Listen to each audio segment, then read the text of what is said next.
Okay. So, hi everyone. We are back with another episode of Vibes, Value, and Vibes with Rivelle. So, being here, as we said, we continue the momentum with finance, education, and having so much of different persons from different parts of the GTA. But today, I have an extra special guest coming in from Trinidad and Tobago. And I reason why I would love to have this guest, and the reason I did want to have this guest was because I think it's so important to have cultural connections from persons from many different spaces that interact with Toronto and its landscape as well. So without further ado, let me introduce Mr. Daniel Maharaj. Thank you so much, Daniel, for being on my show. Yeah. It's a pleasure to have you here. And without further ado, please go ahead and introduce yourself. The floor is yours. Yes, Rivelle, thanks so much for the opportunity to be a part of this as well. As she said, my name is Daniel Maharaj. Currently, I'm a financial advisor for Sagicor. I also have extensive background and experience in project management. Also ventured into the political arena, was a candidate for St. Augustine for 2025 general elections.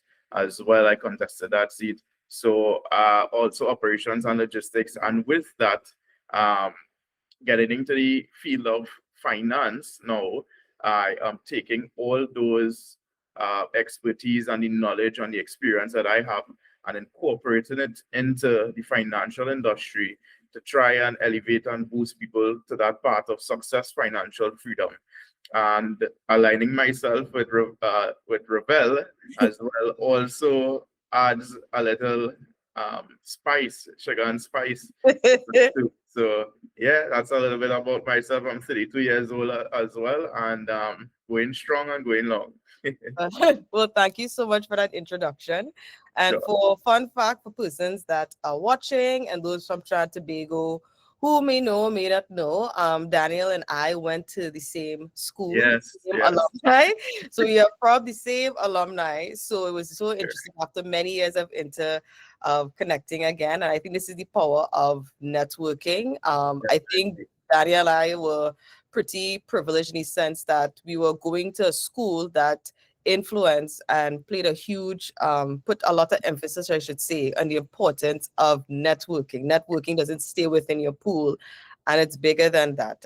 We were very young, 12 and 13 years old, being told about networking, and we Yeah, didn't understand what it was about, but now obviously we're seeing the amazing benefits of that. So most definitely. thank you for introducing that. And just for a fun fact for persons who don't know, Sagicor is a very diverse financial institution that provides health, insurance, options for retirement, a lot of diverse financial services. They've been around since, like, I would say early 1900s before, going Yeah, on. They're one of the longest standing companies. And sure. for fun fact for people who don't know, because we have a lot of corporate people who watch the show in Toronto, Sagicor does have a base in Toronto, and they're located at 100 King Street West, and they're on the Toronto Stock Exchange. So Yeah. a lot of people would be quite surprised. So I thought it would be great to know. And one of the reasons why I have brought Mr. Maharaj on the show was because many persons have interacted with me and know that I have a huge Caribbean following, and I have a lot of people, especially from Trinidad and Tobago, that live diversely, live snowbird lives, and experience or are seasonal migrants between Toronto, especially, and Trinidad. So Right. putting Daniel on the show was important for me because we do have a lot of people within Toronto who will do citizenships that work within Trinidad and Tobago, or they have shared contracts, or they have very migration-based jobs, right? Right.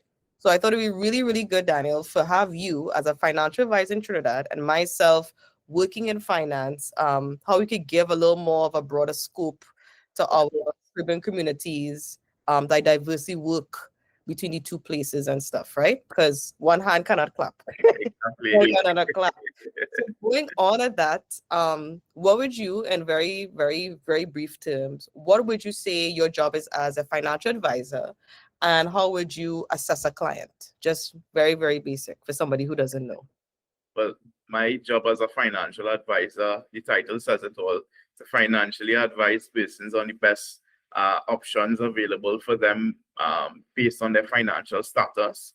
And what I would use to assess a client is basically have a brief interview with them, get to know their goals, their aspirations, their targets, and what they're looking to achieve in the next 5 to 10 to 15 years. And based on that assessment, based on where they are financially and where they intend to be in the future, I can do a very detailed and precise recommendation for them based on the products and needs based on the market, the financial market right now. So it's not just insurance that I do. We do investments, we do bonds, mutual funds, mortgages, that sort of thing as well too. So if you're looking at investments, also the critical illness, the life insurance part, the general insurance part. So we have insurance for your house, for your mortgages, for your vehicles, if you have a fleet of vehicles, even insurance for your business. So it's a really, really wide range, and it goes a long way in knowing exactly. That's why it's important to know exactly what the client wants, based on doing a very detailed interview with them. So that's how I would make my judgments on recommendations for clients. Okay, so that I like that because it's a very broad scope. Yeah, I think not I wouldn't say it mimics, but it's very similar. And for viewers who don't know, because it's a little bit different in the Caribbean and probably depending on where you are.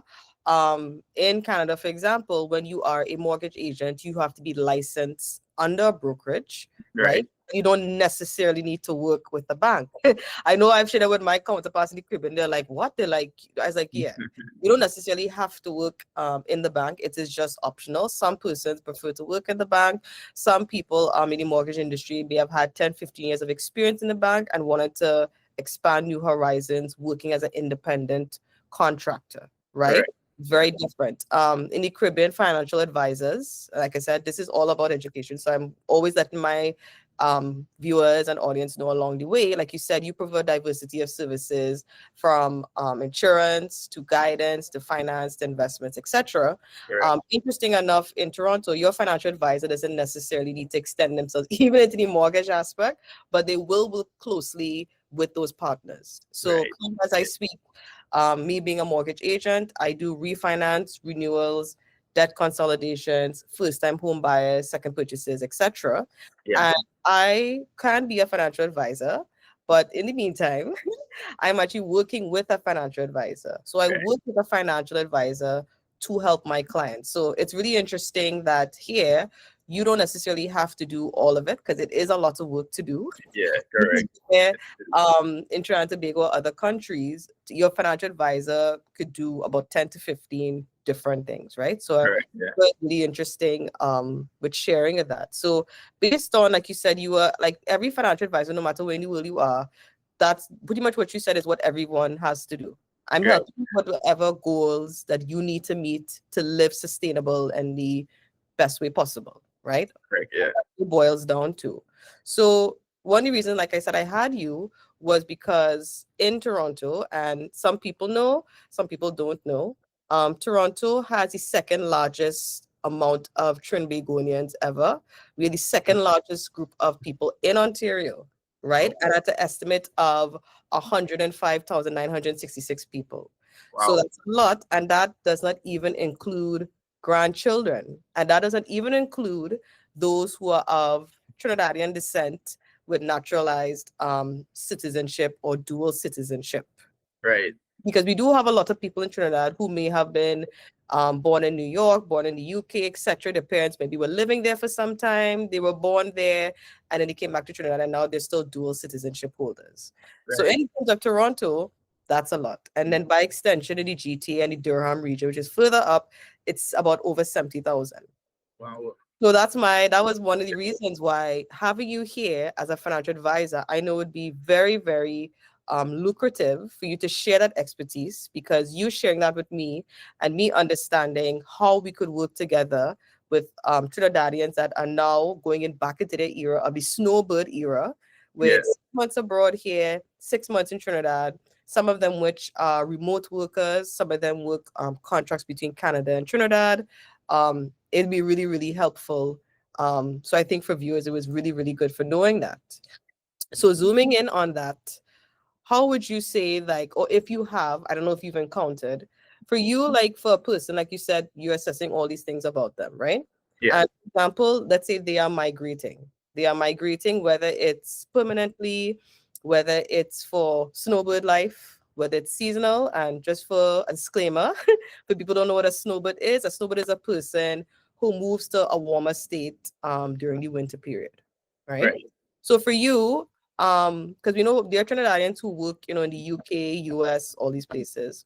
What is something that is the first thing that they would need to let you know as a That is financial advisor, hands down? Like, what's the first thing you need to know if they are migrating, whether it's permanently, seasonally, or they are snowbirds? right. One of the first things that I would need to know is obviously when they intend to make this move or transition, if it's again, as you said, permanent or temporary, and the one of the most important things is if they would also have a stream of income sustaining uh, what I would say their financial aspect or portfolio in Trinidad, right? Because I know I have dealt with clients who did migrate to the United States of America, but they ensured that before they left, that their financial obligations are taken care of down here, right?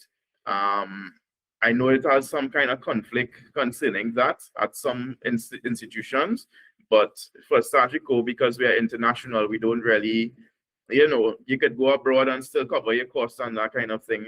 I also advise them, even if they have a property or a mortgage, that they still upkeep or look at a financial investment so that they could still have something to fall back on if the transition to a foreign state doesn't really work out, because for some people it does and then other clients it may not, right? So even though a client may intend to do a permanent transition to an international company, sorry, to an international country, um, it may not work out for them. And because they have not uh, used financial wisdom in the whole thing, and that's what my job is, to financially advise them on the best options available, even though they're looking to make a decision like that, it's always best to cover both ends. So cover Trinidad and Tobago, your hometown, and cover where you're looking to go as well too. So that would be my input there for a client that's looking at that as an option. And yeah, we do investments for them, small as it is, not large contributions, very small investments over a period of time that could generate large capital for them, so that in the event they could still invest in a business, they could still invest in some real estate, both in, let's say they go to Toronto, both in Toronto internationally or locally as well too. So yeah. And for people who, just another fun fact as well, Sagicor is not only in Trinidad and Tobago, but Aruba, Belize, certain parts of South America, Dominica. So Over 40 countries. yes, right. And But we have been existing for over 182 years. so the So man, so Mr. Mars knows what he's saying, yeah, right? First things first, I need to know what's your reason for migrating. correct. What's a plan that you have in place so you could enhance that plan? Secondly, most Exactly. importantly, and thirdly, based on knowing those two, you will orchestrate a plan that they could sustain what they have in Trinidad. Right? Yes. Because since I've been very young and before I even understood anything, I would hear people say, yeah, I used to work at Trinidad 20 years ago. Yeah, or I could still collect NIS, or I don't know, I could still collect this. And according to this, there's maybe money sitting waiting there for you. Maybe Correct. there's benefits sitting there waiting for you, and you don't know because Yeah. you've been here for so long, and there's maybe a little bit of a disconnect, right? Because you think it's not relevant, right? Yeah. So what you're saying is that it absolutely is. It And is. I'm to Yeah. assume that now, because people are much more in the space of traveling more than ever now, versus Yeah. our parents and grandparents, Correct. snowbird life for some persons actually is what's sustaining them and giving them a comfortable income Yeah. more than ever now. So, like you said, those important things that you need to know. Have you, by chance, ever dealt with any clients who have had connections to Toronto, or maybe considering being in Toronto, anything like that kind of circumstance? I have family based in Toronto right now. And I do have a couple friends that would have been past friends from school who also transitioned to Toronto. I have two that recently came back to Trinidad, so decided to home base here again. So yeah, I have a network with Toronto, definitely, yeah. Oh, okay. And And Canada, other places in Canada as well too, not just Toronto. yes. Yeah, it just I'm just speaking, of course, like this. I think that Toronto tends to be centered a lot because it's sort of informally classified as the Mecca. You Correct, would yeah. say that if you want to feel Trinidad outside of Trinidad in Canada, your best place is the province of Ontario and the city Yes, of definitely. Toronto, and it's where we are mostly condensed. But of course, yes, throughout kind of like I like how you share that because what I have noticed to some extent, not really, being in finance now, what I've noticed is that in some cases, you will have people who are Caribbean. They Yes, may not have gone back to Trinidad, Jamaica, Barbados, or whatever. And they genuinely are not familiar with certain systems. They genuinely not have, familiar with certain approaches. So they really don't know, right? And some of them may not necessarily have held a CARICOM passport maybe since 1990 something. So they generally don't know how to help clients that are here. So one yeah, thing I have shared with my team so far, and I'm still building my team, is that some of my clients that intend to snowbird, or they have families that it is so important that while they are up here as well, that they have the guidance that is down there. oh Because yeah, some definitely. people that are making real estate investments to sustain their families down there, maybe even invest in real estate in Trinidad, and even maybe sometimes using that income in Trinidad to sustain themselves, right? Because everybody has different ways of doing it, right? It's Yeah, everybody is absolutely different, right? correct. So being in that, what would you say it's one area that you're not too familiar with that maybe you think might be beneficial for you to know? Yeah, well, definitely the options of real estate and what policies and governances embodies real estate in itself. Because I know that in the financial industry, we are bodied by different governances, policies, Yes. regulations, that kind of thing. So I like to learn the techie stuff, you know, so I'll get myself in any trouble. Yeah. And Yeah. also, when it comes to, there's a diverse field, finance and real estate, dealing with mortgages and investments and all these things. There's always something to learn new on the market. And how I look at it as well, Rivelle, is I look at it as like technology, right? Um, Technology, this year you would have iPhone 17 Pro Max. The competition might be Samsung Mm. S25 Ultra or some kind of thing like that. But if you're not consistently in the market, technology is always upgrading, always advancing. New things are coming out. It's very diversified. And I look at the finance industry as the same thing. There's always a market of competition. There's always some company in the industry trying to keep ahead, trying to upgrade their strategy. Same thing in real estate. There's always some strategy being upgraded, some policy, being changed. So it's a waterfall. It's project management. We call it like a waterfall. It's always changing rapidly. It's agile. It's quick. It's moving, and it's an industry where every day I learn something new. And I'm sure you can attest to that too, being in the It industry. is. It is. And Yeah, one thing that I think it's amazing, and as you said, very techy. And yeah, many of my pineapple co-workers and staff and so much will know, pineapple is very tech based. We right. love technology, Yeah, and we are utilizing technology not to eradicate humans or not to take the place of anybody, but just to make processes very efficient. Very correct. Yeah, much. We have actually one of, and maybe the only company like in Canada right now that has invested so much in technology, right, right? Where we could be so free, so fluid, and we could even do our deals no matter which part of the world that we are in. We are very, very much invested in technology, and we genuinely believe it's the way to go. And it has made such a huge difference from our very simple systems that where like we have a system called Maui AI, and we Right. are literally able to take like 12 months of bank statements and read it within just a couple of minutes. That Hmm. cuts down on time. Wow. Blows my it blows our mind. We love it. Yeah, yeah, yeah. We absolutely love it. And our CEO and our president always keeps reminding us, listen, use the technology, people. It is there. Yeah. Use the technology, because if you cut down on time and it makes you efficient, that helps your clients. Yes. Correct. Helps your clients 100 times and more. I know that sometimes, like obviously, like in finance, it's reading, it's back and forth, it's a lot, but technology can make things better. It can, if it's channeled the right way, Exactly. it could definitely make things better. So like how you shared real understanding the real estate and the aspect of real estate.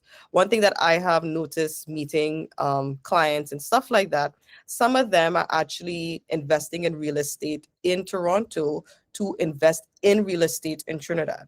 Some of them, that is actually their only incentive. That's a goal. Yeah.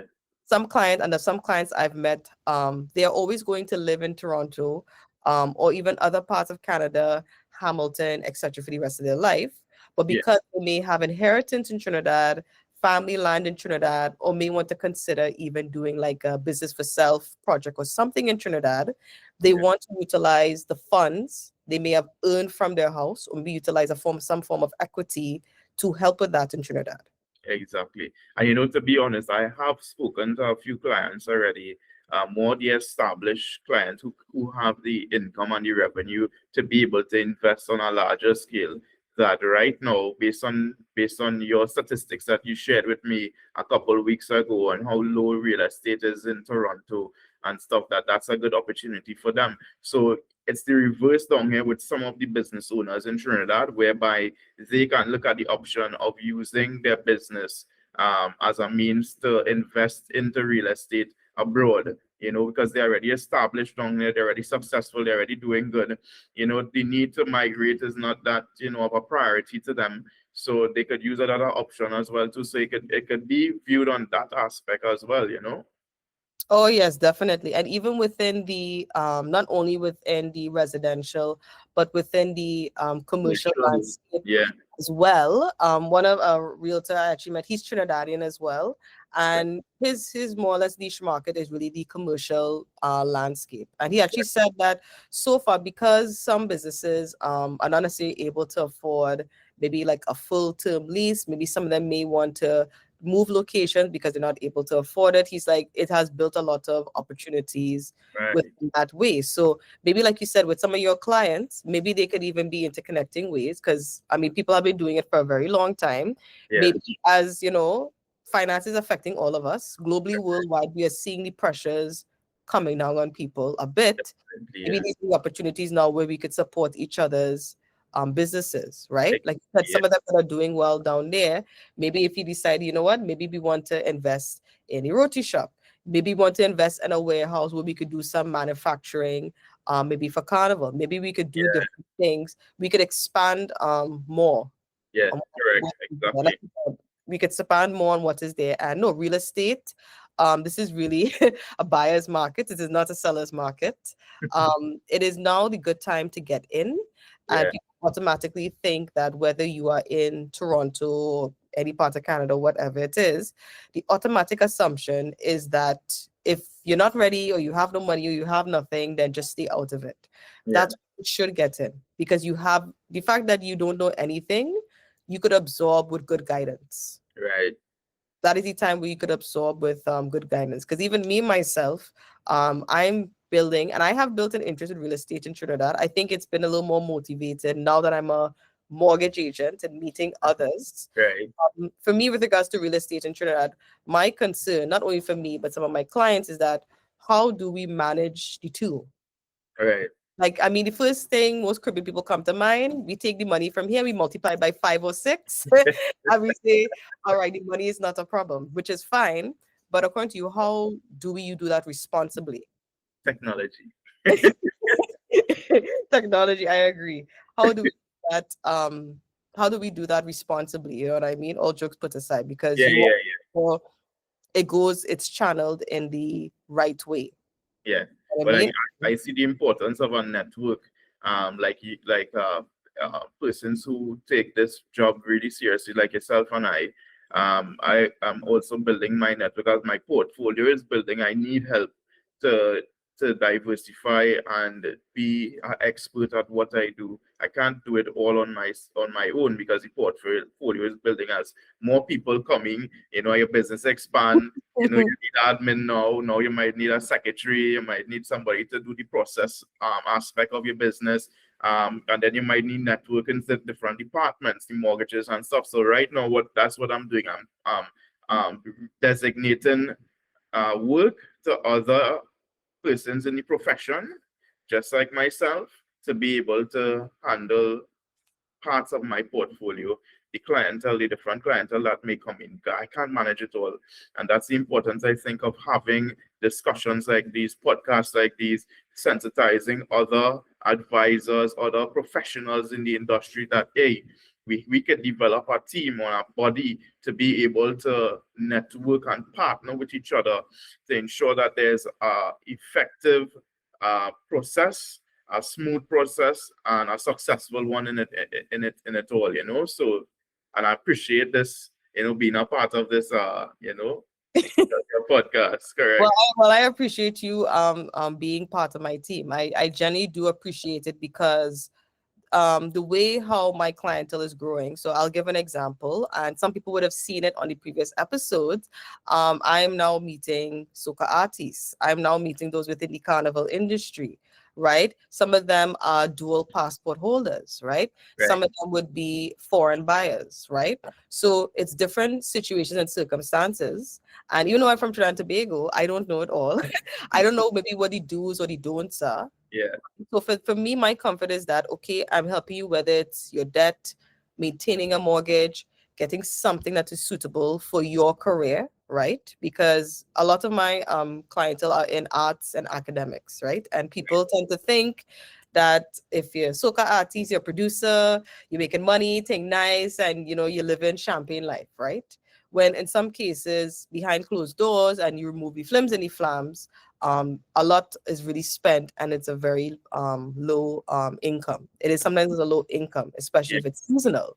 And for me, having clients that within that industry, especially those that are dual passport holders in and out of Trinidad, my thing is that I want to support them up here, choosing the best services for you, choosing the good a mortgage that suits you, that I know you could maintain. I know that is feasible, and I'm Correct. somebody you can trust. And I'm somebody you could trust enough to tell you, guess what?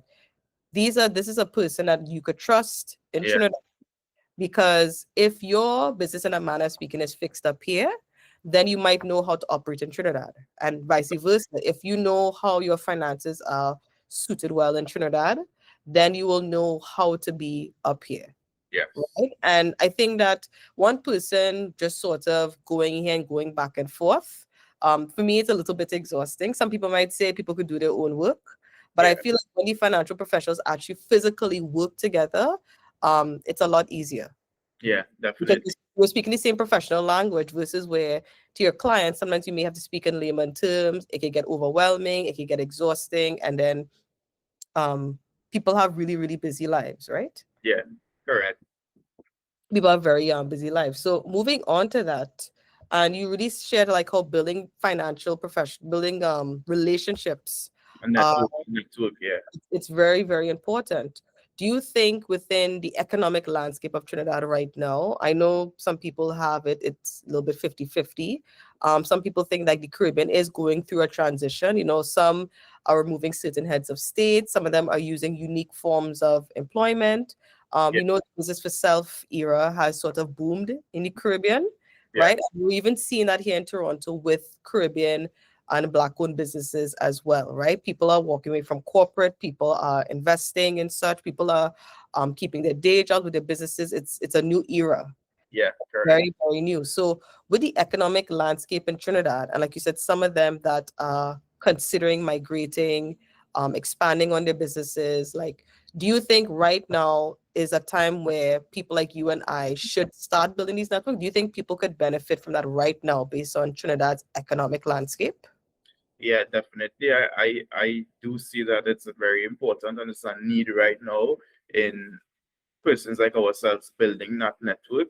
Um, One in particular is that Trinidad has been governed under a political party for over 10 years, and that has recently changed. Now, when there's a change in governance in a country, it can open up doors for either economic growth or an economic collapse.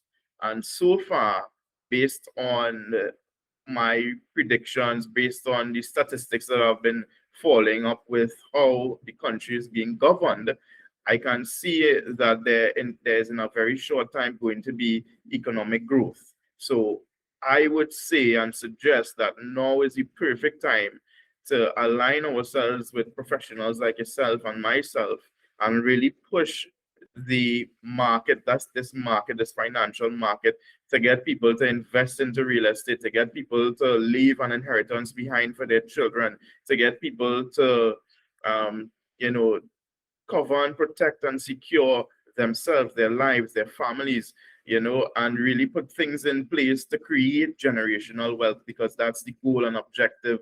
And I think that every successful person with the mentality of wanting better for themselves and their family should adopt, creating generational wealth and aligning themselves with persons in the profession that would help boost and generate that, that has the network and the capabilities and the abilities to help persons become financially free in itself. So now is the time to actually, I believe, do that.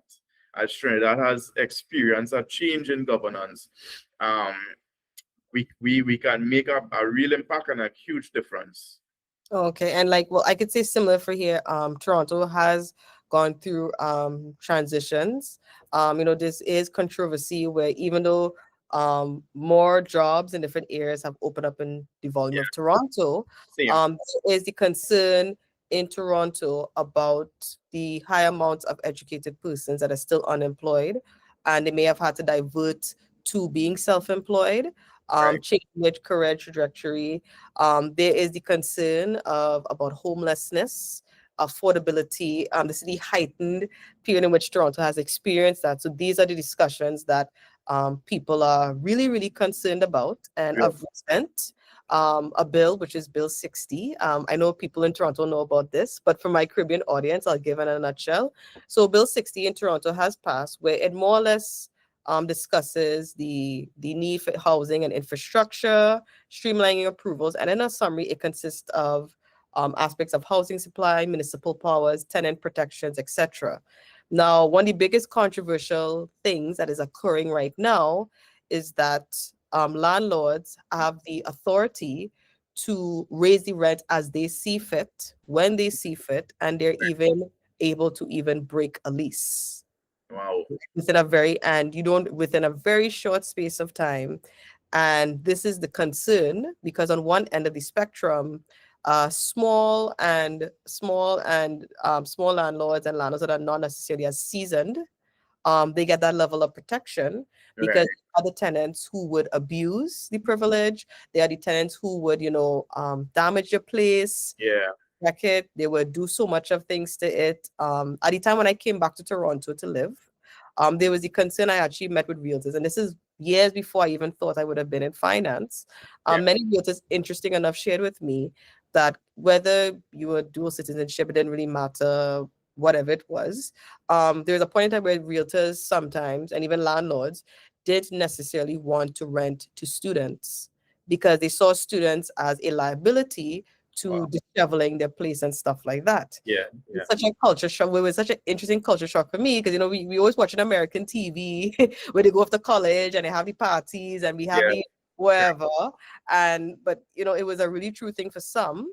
And I remember coming back up here to live and I was looking at condos to rent. And sometimes the condition I would see some of these beautiful penthouses, I would be surprised it was students, right? Because I'm thinking if you're a student, especially if you're alone, Mhm. um, it's just you alone, right? Mostly have to clean up, wash your dishes. You had no scrubbing board here, but Yeah. it's you at least in the one space. And I didn't know how serious it was, where there's some landlords, automatic disclaimer, if you are a student, I don't care if you're college, undergrad, mature student, I don't want to rent to you. Yeah.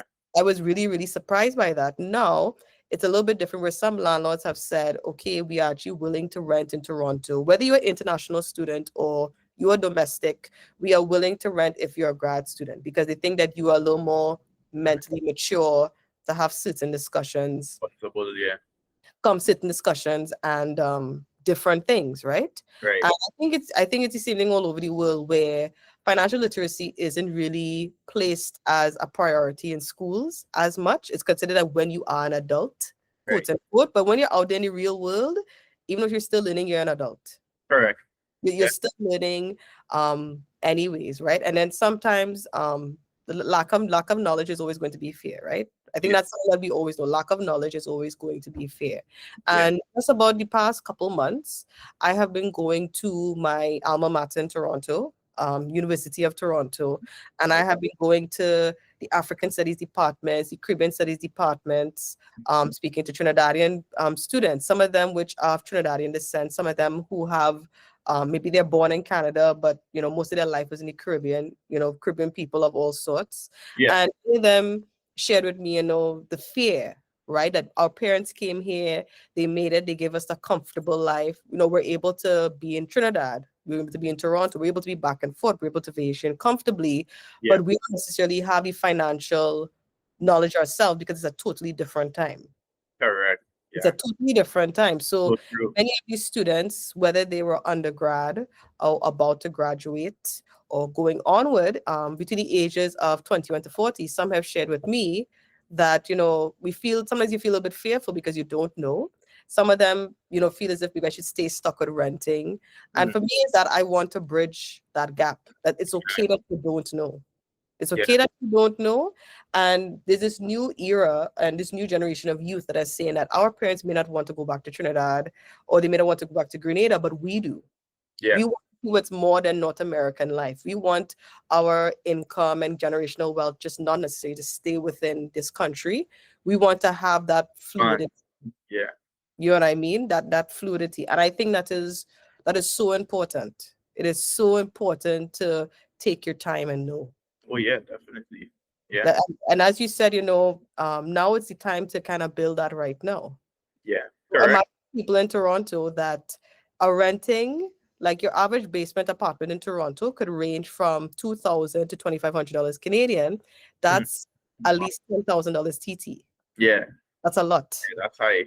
That is very, very high. So Yeah. imagine if maybe somebody in Toronto has a property where they're able to earn, a certain income every month off of it, right? And maybe they're able to invest in something that is at home because Right. we multiply the exchange. Let's just say they're able to earn, let's say maybe $1,500 a month Canadian after the tenants pay and they cover certain expenses. That's an estimate of about, let's say, $7,500 TT. Right. $7,500 TT is a lot to invest. It is. It is. That's a lot to invest and do something with. You can do a lot with 7,500 TT. Oh, well, could you please share? I'm really people love to know what is something very basic you think somebody could do with like at least 5,000 TT. At least 5,000 TT. Okay. One of the things that I have done with a few of my clients who has the budget and could afford at least $3,000 to $5,000 TT in a span of 15 years time, I can turn that 3,000 to 5,000 TT dollars a month into $1.5 million, basically. Yeah. Yeah, people $1.5 million TT, With just 3,000 to 5,000 TT which is dollars which is an estimate of about 300,000 Canadian. Right.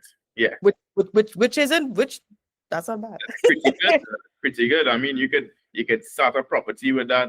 We could take that 1.5 million or $2 million and also put it into a bond that pays like 6.57%, close to 10%, flip that capital, the compound interest, sorry, from that 1.5 million and punch it back into the capital fund. And within a 4-year time, we could close to double that $1.5 million, coming out with like $3 to $4 million. What are you going to do with that kind of money? That kind of money could be used to, get you that generational wealth and set a foundation for your children's children. And, that's what we're looking for. So, Yeah, as we say, we want to make sure we pick the good. exactly. Very, very much. So, like for example, my team lead and I were actually speaking about this. I saw this lovely home in mid Toronto, Right. worth about 700,000 Canadian, 700,000 Canadian. So that's about 35 million TT exchange. Right. And interesting enough, it was really well laid out, sort of bungalow style, upstairs, downstairs, very safe neighborhood, really, really well. And the estimate in taxes of everything mortgage per month is about $4,000 Canadian. So that's $4,000 Canadian, roughly, right? Multiply that by 5, Yeah. right? So, and interesting enough, Scotiabank, I believe they still have it going on because him and I were talking about it, where once you have a separate kitchen and separate entrance Right. for each apartment, you can rent that, and that actually can qualify as rental income. Oh, So what the real estate agent was actually breaking it down in her video. Her name is Stephanie D'Souza. She's so right. really, really good. If people have to check her out, definitely. She's so well. Instead of paying $4,000 a month, renting out that basement for $2,500 Canadian leaves you with $1,500 a month. So really and truly, you are paying $1,500 a month in terms of a mortgage in Right. Canada, right? Which is Yeah. well. And like you said, if a person, let's just say some of your clients who are doing financially well, right, and investing really, really well, and everything is fine in Trinidad. Some people, some business persons, I wouldn't say who, but I've met business persons where like $10,000 TT is like their loose change, Nothing for them. Yeah. Correct. right? Maybe that $10,000 TT could pay their mortgage up here, right? Yeah. People tend to think foreign go save me down there. Yes, in some cases it has. I've had clients it has, but maybe we have to think on the spectrum to other side of the spectrum too. Maybe that real estate in Trinidad or investments I have in Trinidad, maybe that could contribute to expanding. Exactly. Maybe Real that estate in Toronto. Correct.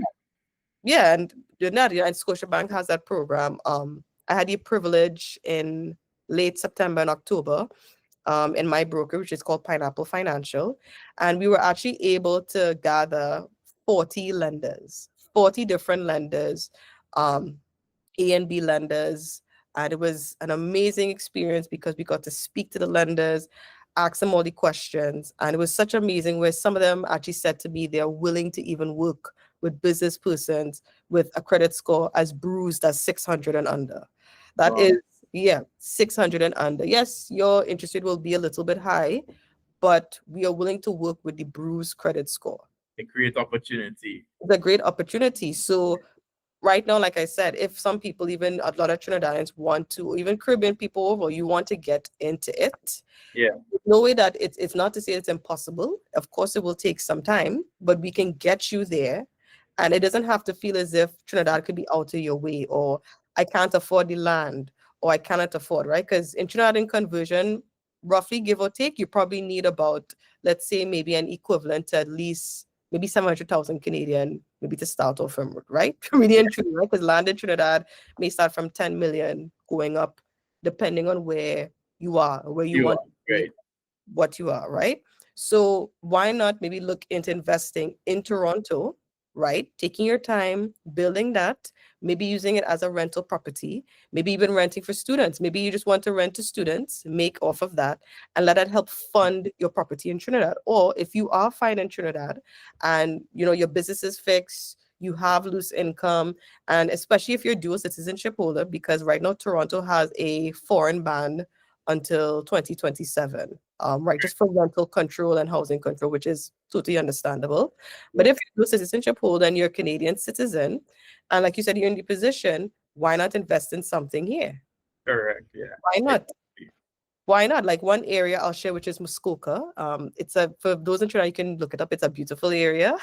If you love the countryside and slow life and just very peaceful lakes, like what we will watch on TV, it's a beautiful area. And right now there are houses there in that prime area where cottages are for way, way under 800,000 Canadian. That Wow. has never happened. Yeah. Yeah. Yeah. So You guys, know? you all heard contact Rivelle, contact Rivelle. She's the plug for Toronto if you're looking to expand your business. Definitely, definitely. So, like, I'll give an example of myself. I am a mortgage agent, and aside from that, I am a self-employed person in the arts space and academic space, right? Somebody like me, still keeping my job in Toronto, still doing my seasonal work, and I'm expanding that in Trinidad. Let's just say I decide to go to UE, where cultural studies and stuff is a very big thing and whatever, right? Right. How would you guide somebody like me? Like, what do you say? Okay, Shayna, I know you're up here. What do you think you need to help me organize so that my finances are organized? Like, very, very basic. In Trinidad. Yes. So yeah, you're looking. Let me get it right. So you're looking to get invest in a property in Trinidad, and No, you're so like, trying to get your finances in order. yeah. So for example, let's just say through University of Toronto, because sometimes University of Toronto does collaborative projects with Mona campus in Jamaica, Barbados, etc. Let's just say I get this contract job to be in Trinidad for the next 6 months, and I'm Right. going to pay, let's just say, your average between $10,000 to $20,000 a month, TT, right? That's the more or Right. less starting off point for persons entry level in Yeah. academic research center, etc. Right?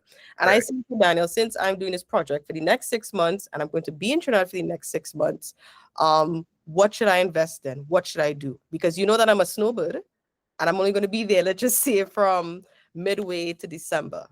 What Yeah. is something that you would say, Shayna, this is what you need to do? This is the first thing I would tell you need to do. To invest.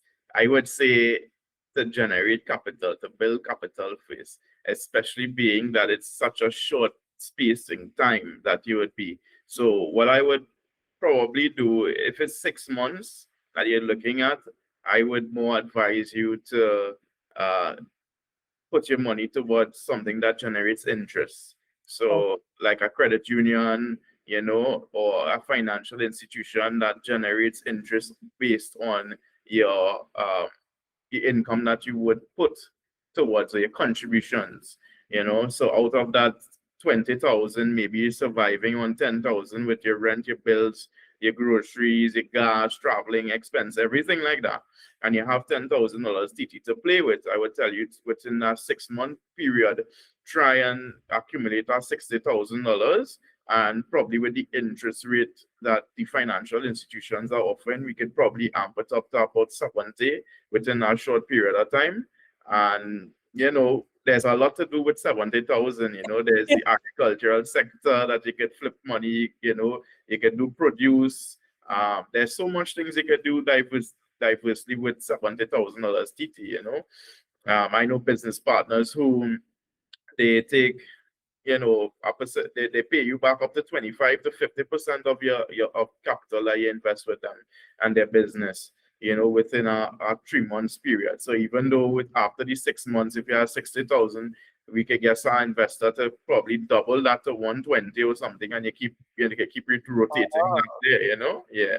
so like pretty much let's say I'm a mortgage agent, like mortgage agents, because mortgage agents we work on commission, right? Right. What you're saying pretty much that 60,000 TT might be equivalent, let's say, to a year of deals. Let's say a year of deals being closed in Toronto. You're saying is that on top of that contract, which that $60,000 I could invest and I could flip, maybe Yeah. that money that I would eventually invest in, that would be my money for when I'm in Trinidad working, and Yeah. maybe that can be separate, right? And maybe I could maybe just utilize my commission to maintain myself here. And maybe that gives me extra room, as you said, that I could probably even maybe use those funds if I want to maybe accelerate my mortgage payments up here. Yeah, all that could be options available as well too. Yeah, definitely. And you could also put it towards the same interest fund and let it build over a long period of time. So when you come back to Trinidad, if you decide to come back to Trinidad, you have a lump sum of cash available for your disposal. So yeah. I think that was really, really informative because I generally feel that what you're saying here, people think it's not feasible. But the one thing I will lastly ask is that, do you think that all of this information that you've shared, and like you said, you are very open to expanding on the financial knowledge even outside of Trinidad, where a lot of our people are going Yeah. back and forth to also enhance your knowledge, enhance how you help them, enhance the services that you provide. Do you think that that you were seeing that growth in Trinidad? Do you think that based on your work as a financial advisor, seeing these changes that are happening in Trinidad, do you think that it's going to even broaden your landscape in Yeah, finance? yeah, of course it is. And I worked for the government for over 12 years, right? And remember, we were governed for 10 years under a political party that recently, lost the general election. So we have a new political party. And Right. now, being in the government service for that extensive period of time, I saw how the economy changed. Uh, Mm-hmm. from a perspective of a public servant, as you could put it, I saw how employment slowed down in the public service within the government, the Republic of Trinidad and Tobago. And now that again, I'm seeing uh, a change in governance that has increased um, drastically. There's a lot of they've seen a lot of young persons entering the public service now. You've seen a lot of persons in the ministries, Ministry of Works and Infrastructure. You're seeing a lot of young persons in social development, legal affairs, for Spain. And you can tell when the economy changes and there's job drives and job opportunities available, you see a lot of young people just flood Port of Spain, flood San Fernando. You see a lot of people in Central, and a lot of shopping is going around, a lot of traffic on the roads start But to take place, and those are just typical signs to show that our economy for our country is starting to do good.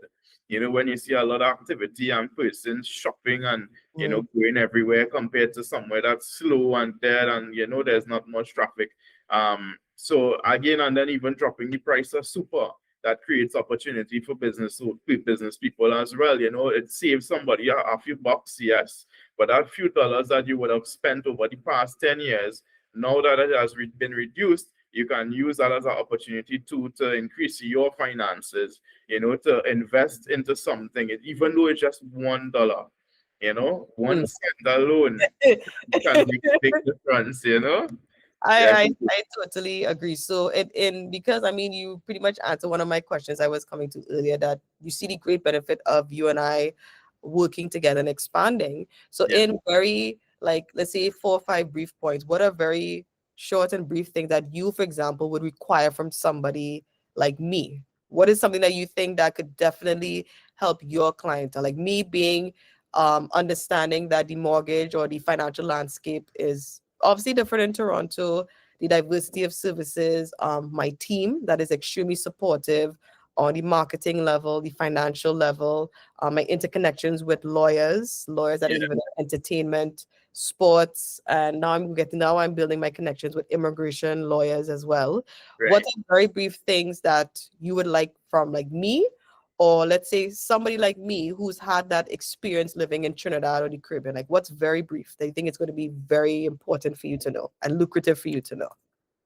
Well, obviously, the wealth of knowledge that you would pass on, right? So, staying in contact, always communicating, always informing me of new deals on the market, new opportunities for persons to be successful, and really incorporating in that using technology, as we discussed earlier, to be able to market what services you offer, what are available for persons to be able to tap into that financial sector of generational wealth, creating that opportunity for them to be able to invest. So I can't share with my network something that hasn't been shared with me. So as we have spoken over the course of time, Mhm. I am able now to share the wealth of knowledge that you have passed to me with my network, with my team. And I see that as something really, really important, because as professionals in the financial industry dealing with other professionals and clients in itself, you may go to a client to recommend a particular product in a certain time. And within 6 months, you might bounce the client up and have a conversation, and they look into, Danny boy, I had dual citizenship and I really want to invest into our country, and a conversation sparks like there. Who Mm, I think of to suggest or recommend to this person with dual citizenship and yeah. wants to invest into real estate? Yeah, and then according to you, like you said, that now that I know that, let's say, person X has citizenship, you might say, guess what? I thought you was actually going to stay in Trinidad, but now I know you might actually have to make a better decision, like you just Yeah, said, because I know what they're doing. exactly. So I know that I have my friend in Toronto who's a real estate agent. My client A is mortgage agent, a mortgage agent, a mortgage agent, a yes. mortgage agent, right? And I have Um, a full supportive team of financial exactly. professionals. I could then recommend the client speaks to you and you pass their options. You list their options available to them because they might be doing successful in Trinidad. Like I say, there are clients who are doing successful. Now that I have the wealth of knowledge that I have today, it's easier for me to open up a broader spectrum, open up conversation, open up greater opportunities for persons to again um, create generational wealth, right? Because that's my goal, and as that's my goal, creating generational wealth. I want to pass that goal to everybody else I get into contact to because I think that's a great thing, not just thinking about yourself and creating wealth for Everything is yourself all about at you, this time. right? We'll cast around you Exactly. alone. Exactly. You know what I'm saying? And even for the person that's single, I have a client who is single and he had that selfish mentality where, you know, I don't really have anybody to pass wealth on, so I don't really need to study generational wealth and things like that. However, I live, I live. I'm not studying, I'm not planning to get married, I don't want any children. So what about the ones that are suffering right now? Do you want to leave a legacy for the ones that are single?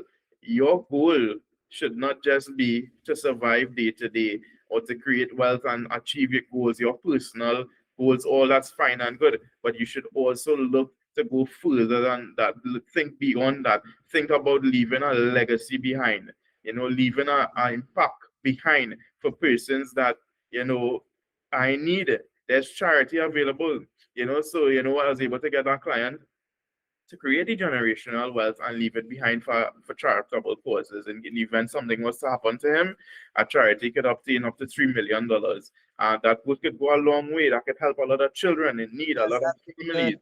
Mhm. So For example, like let's say if it's a devastation like how Jamaica is, if you have families in Canada, like okay, maybe I could jump ship, I can maybe alter, maybe they might be able to help me invest or with my mortgage, and now we may have to get a bigger house because life could change. As you said, life changes and being unpredictable, exactly. but if you have that goal of wealth, but thank you so much, Daniel, for Yeah. being here. And if there is there any final words you would love to say to the audience, from our Caribbean people here to the Trinidad people here to Canadians here to those interested in the Caribbean and so forth, what are your final words that you would love to say to them?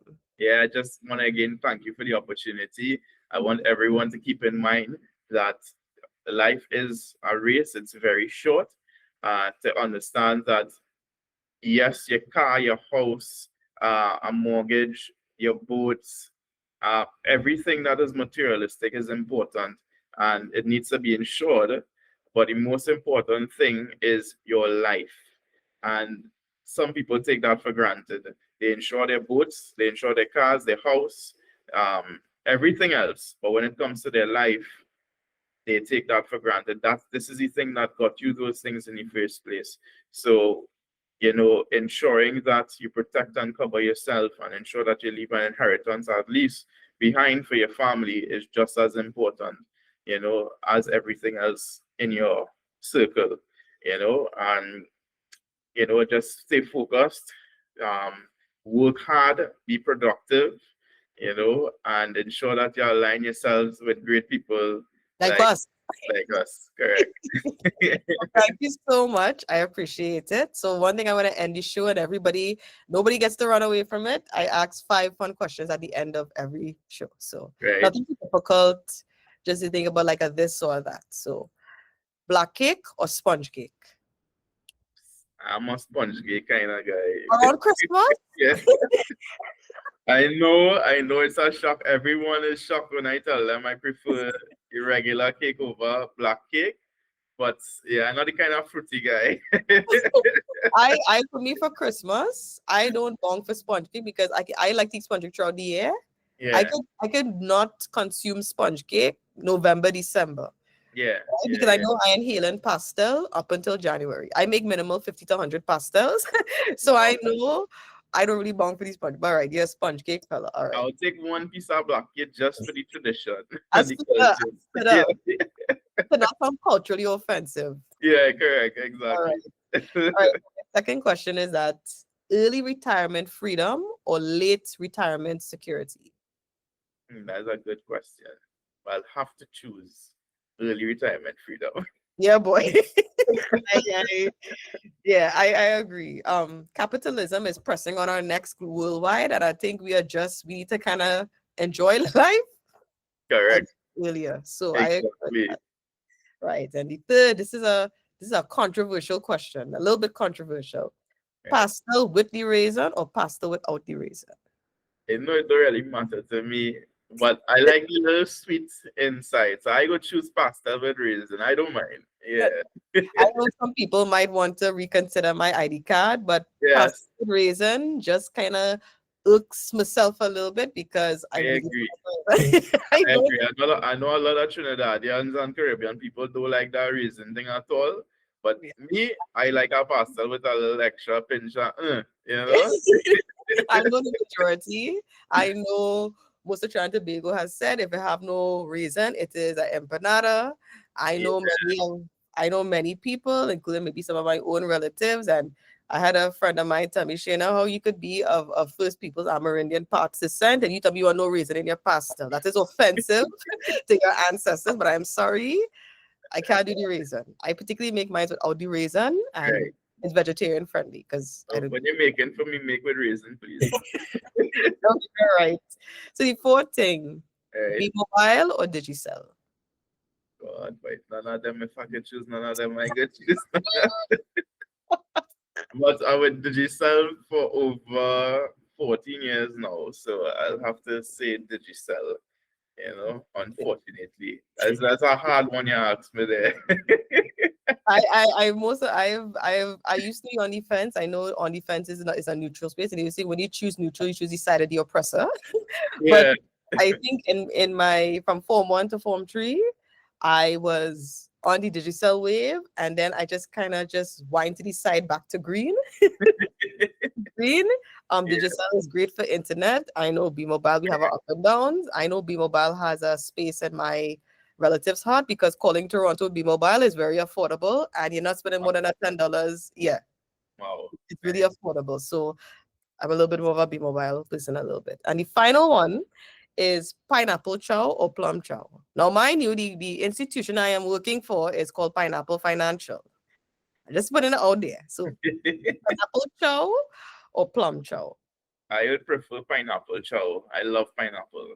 Yeah, Yeah, I love I love pineapple chow. pineapple Pineapple chow is the $23 pineapple chow $23 a bag is teeth my head, and I will always spend the money. I love plum chow. I will not say no, but I yeah, spend that extra $3 for yeah, that. yeah, yeah. I have a little sweet tooth, so anything a little like on the sweeter side is my preference. But Okay. pineapple chow for sure. Yeah. Okay. Well, as everybody, thank you so much for tuning in with us. Thank you so much for sharing. And Thank I you. said to my guests, thank you for sharing all your knowledge with me. Please stay tuned for more and let's just keep the conversation going because here we're about the vibes, but we're also about the value and learning. Thank you so Right. much. Please take care. And of course, we all please have a safe day. You too, as well. Thank you. Thank you everyone for watching. Don't forget to subscribe to my channel, like, comment, share. Follow me on my social media platforms. And of course, follow my guest, Mr. Daniel Maharaj. Take care and have a wonderful day.